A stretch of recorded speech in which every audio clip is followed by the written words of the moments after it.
Nous sommes avec le ministre de l'Éducation nationale et le ministre des Forces armées. Nous avons respectivement participé aux activités importantes qui ont été co-organisées par les deux ministères, portant notamment sur la visite d'abord de ce chantier qui est ouvert à travers la pose de la première pierre par le ministre de l'Éducation nationale et le ministre de l'Éducation nationale. Donc au niveau, le ministre des Forces armées plutôt, au niveau donc de Djendé, où ils ont pris l'engagement d'aller vers la résorption des abus provisoires, et ça a été un acte que la base syndicale a salué. Au sortir aussi de cette activité, nous sommes venus pour participer à l'inauguration quand même de la nouvelle infrastructure flambant neuve, donc qui est ce qu'on appelle l'inspection d'académie. Et nous avons salué également cet acte en rappelant que aussi les centres de pilotage aujourd'hui sont des éléments importants qui participent donc à l'amélioration de ce qu'on appelle un peu la performance au niveau scolaire. Et aujourd'hui, nous sommes ici au niveau du village de Sédhiou.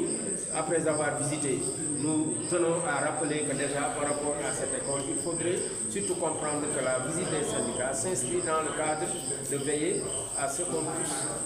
respecter le cadre juridique qui doit encadrer ces établissements qui sont créés, afin de donner à ces établissements un statut, mais aussi de veiller à donner au personnel un statut qui pourra leur permettre quand même de bénéficier de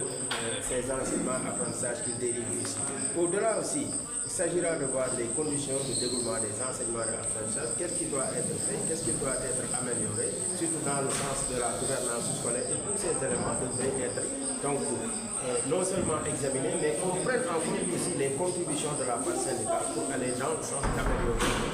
ces liens qui sont déjà faits. Et sur ce plan aussi, je rappelle que parmi les décrets que nous attendons, il y a nécessairement aussi le décret portant sur le statut des enseignants qui officient ici. Et si nous voulons vraiment qu'il y ait de la performance, naturellement que le gouvernement devrait aller dans le sens de booster et surtout de diligenter la signature du décret portant sur le statut du personnel enseignant pour leur permettre d'avoir des conditions de travail qui pourraient leur permettre de faire de la performance. Il se pose d'autres questions suicidaires qui portent notamment sur le logement, qui portent sur la restauration, qui sont des questions, à mon avis, que